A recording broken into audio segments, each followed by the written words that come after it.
Design. Mithun Chakraborty ने दिया ममता बनर्जी को चैलेंज।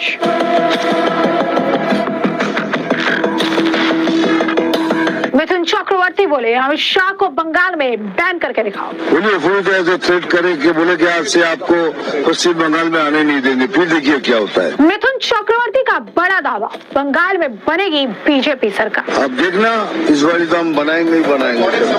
तो केंद्रीय गृह मंत्री अमित शाह के पश्चिम बंगाल दौरे को लेकर मुख्यमंत्री ममता बनर्जी की टिप्पणी पर राजनीतिक बवाल खड़ा हो गया है। भाजपा ने ममता बनर्जी पर गृह मंत्री अमित शाह को धमकाने का आरोप लगा दिया है।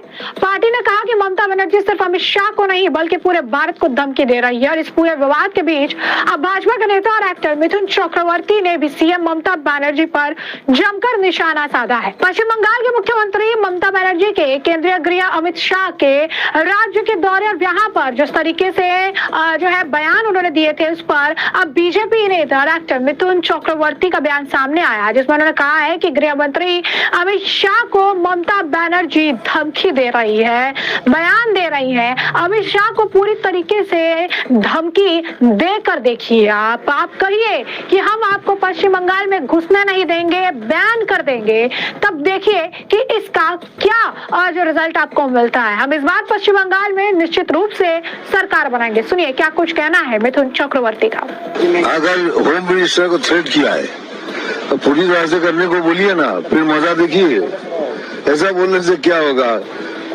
बोलिए फूल ऐसे थ्रेट करे कि बोले कि आज से आपको पश्चिम बंगाल में आने नहीं देंगे, फिर देखिए क्या होता है। सब बोलने से थोड़ी ऐसे करी हवा वहाँ इस बार नाक डसेगा टीएमसी को।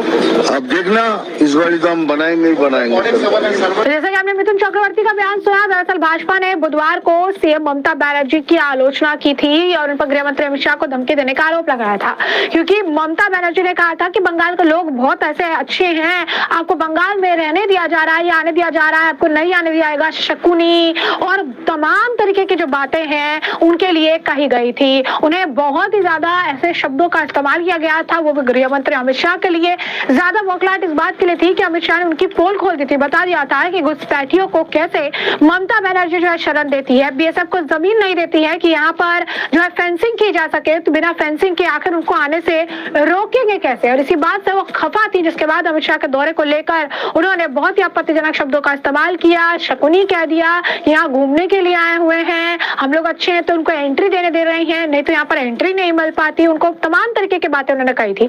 जिसके बाद भाजपा के नेता संबित पात्रा ने कहा था कि ममता बनर्जी ने देश के गृह मंत्री को ऐसी भाषा में धमकी दी जिसकी कल्पना भी नहीं की जा सकती है।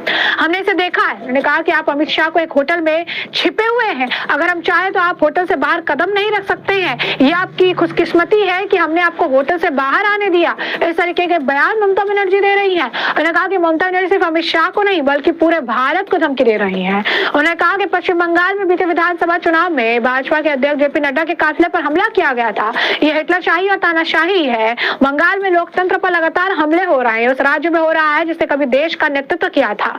ममता बनर्जी ने बंगाल को बर्बाद कर दिया है। ममता बनर्जी घुसपैठियों के खातिर देश के गृह मंत्री को धमकी दे रही है। सुनिए क्या कुछ कहा था संबित पात्रा ने। गृह मंत्री माननीय अमित शाह जी ने बड़ी स्पष्टता के साथ बंगाल में जिस प्रकार से भ्रष्टाचार, अन्याय और विशेष करके जो घुसपैठियों को लेकर राजनीति हो रही है उस विषय में आदरणीय अमित शाह जी ने अपने वक्तव्य को रखा है कि किस प्रकार ममता सरकार जमीन नहीं दे रही है वहां फेंसिंग के लिए, किस प्रकार घुसपैठियों के नाम कटने से इलेक्टोरल रोल से ममता बनर्जी और उनके नेता बंगाल में परेशान हैं। भट्टाचार्य ने भी इस मामले को लेकर बयान दिया और उन्होंने साफ शब्दों में ये कहा है कि ममता बनर्जी चाहे तो चाहे जो भी कर ले, अगर वो कह रही है कि ईडी और सीबीआई के दम पर जो है सत्ता पलटना चाहे तो आप ईडी, सीबीआई, आयकर विभाग सभी के दरवाजों पर अगर आप ताला लगा दे, बंगाल में एफआईआर भी अगर आप रोक दे, तब भी पश्चिम बंगाल से ममता बनर्जी की विदाई तय है। तब भी पश्चिम बंगाल से ममता बनर्जी जा रही है, जा चुकी है, टीएमसी यहाँ से खत्म होने वाली है, इस बात की गारंटी मैं देता हूँ। सुनिए क्या कुछ कहना है शामिक भट्टाचार्य का।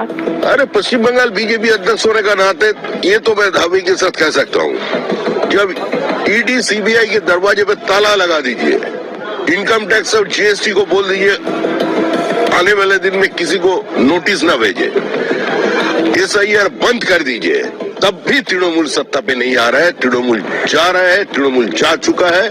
पश्चिम बंगाल की जनता ठान लिया है जो तृणमूल को विसर्जन देके रहेगा। और ये भी कहे है कि हम ये दावा कर दीजिए कि हम आपके सामने झुकेंगे नहीं, कोई भी एजेंसी लगा दे, और साथ में ये भी कही है कि वो हियरिंग का सीनियर सिटीजन को सामना करना पड़ रहा है इस आयत हियरिंग को लेके, इसको लेके भी ये बोकटुई में जो अल्पसंख्यक को वो जिंदा जला दिया गया, उसको किसका सामना करना पड़ा? जो 40,000 नौकरी बेच दिया गया, उसको किसका सामना करना पड़ा? हावड़ा की तपन दत्तों से लेकर के आज तक जितना तृणमूल का कार्यकर्ता का मर्डर हुआ और जिसका परिवार का उंगली किसी दूसरा विपक्ष पार्टी के ऊपर नहीं, तृणमूल के ऊपर उठ रहा है, उसको किसने सामना करना पड़ रहा है? उसका परिवार को। इसका जवाब जनता का सामने दे। जाए उस घर पर, आरजी घर में जिस अभय का देहांत हो गया, उसका पीछे कौन सा एसआईआर था? कौन सा चुनाव आयोग था? कौन सा ईडी सीबीआई था? हुआ कौन? कैसे? वो जनता उसका जवाब चाहते हैं। पश्चिम बंगाल की जनता को इतना मूर्ख नहीं समझना चाहिए।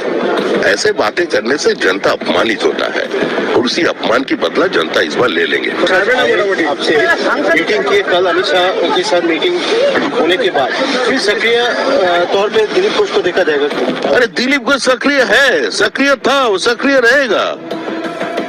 दिलीप घोष एक हार्डकोर पॉलिटिकल एनिमल है। दिलीप घोष किस परिवार का सदस्य है? बचपन से जुड़े हुए हैं। जाए तो जाए कहाँ? तो जैसे कि आपने शामी भट्टाचार्य का बयान सुना, उन्होंने लगातार जो है इस मामले पर प्रतिक्रिया दी और बीजेपी के जो बड़े बड़े नेता हैं वो लगातार ये दावा कर रहे हैं कि इस बार तृणमूल कांग्रेस की विदाई पश्चिम बंगाल से तय मानी जाएगी। तो वही तृणमूल कांग्रेस इसके बचाव में आ रही है और ये कह रही है कि ममता बनर्जी पर जनता का भरोसा है और ऐसा कुछ नहीं होगा। ऐसे में पश्चिम बंगाल में चुनाव से पहले ये बयानबाजी जो है जारी रहेगी। अब क्या होगा, क्या पर्दाफाश होगा, किस तरीके से और बातें निकलकर सामने आएगी, बयानबाजियां जो चल रही है इसके पीछे और क्या कुछ आप कह सकते हैं मोटिव छिपे हुए हैं, किस तरीके से घुसपैठियों का मुद्दा और गरमाने वाला है, तमाम चीजों पर हम आपको रखेंगे अपडेटेड। फिलहाल के लिए हमने आपको जो पूरा मामला है विस्तार से बता दिया है। घुसपैठ से जुड़े मुद्दे पर किस तरीके से अमित शाह ने ममता बनर्जी को घेरा, ममता बनर्जी बौखलाई, ममता बनर्जी ने बयान दिया, जिसके बाद अब मिथुन चक्रवर्ती ने प्रतिक्रिया दी है।